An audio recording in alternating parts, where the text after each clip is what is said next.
আসেন ওয়েলকাম।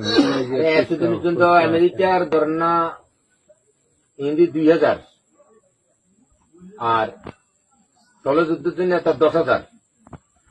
এগুলোর লগে এতদিন যুদ্ধ করছে ইরানের দেখুন রানিং ডিউটি করে এগুনে তার রিজার্ভ যে 10 লাখ, সেই 10 লাখ নামা রেখে এখন প্রত্যেক জায়গায় জায়গায় মোতায়েন করছে। রাষ্ট্রের খবর এখন জায়গায় জায়গায় মোতায়েন করছে। যদি আমেরিকা পুরুষ করে স্থলযুদ্ধে ঢুকি যায়, ঢুকি গেলে জায়গায় জায়গায় এখন মোতায়েন করে সে স্থলযুদ্ধে এখন আটকে পারলে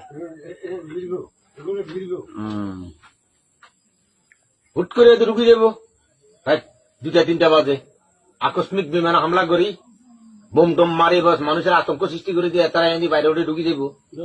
এই ঢুকি গেলে মানে ওগুলো চারিদিক থেকে আটকালে আর বাইরে আমেরিকা ফলো করছে যে বাইরে নইলে প্যারাশুট আছে না, হেলিকপ্টার প্যারাশুটে 2000 নামবে।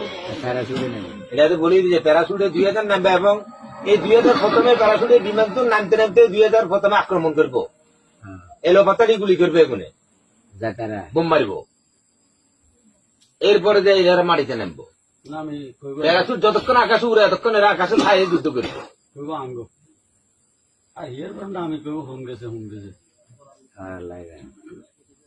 আর কালিয়া দেখলাম আমি এই জায়গার যুবক শ্রেণীর যে সমস্ত পোলা পাইন এখন স্বইচ্ছায় সরকারের কাছে আইয়ে সেনাবাহিনীর কাছে আইয়ে ট্রেনিং এর জন্য যুদ্ধ করার জন্য লাখ লাখ পোলা পাইন আইতে আছে।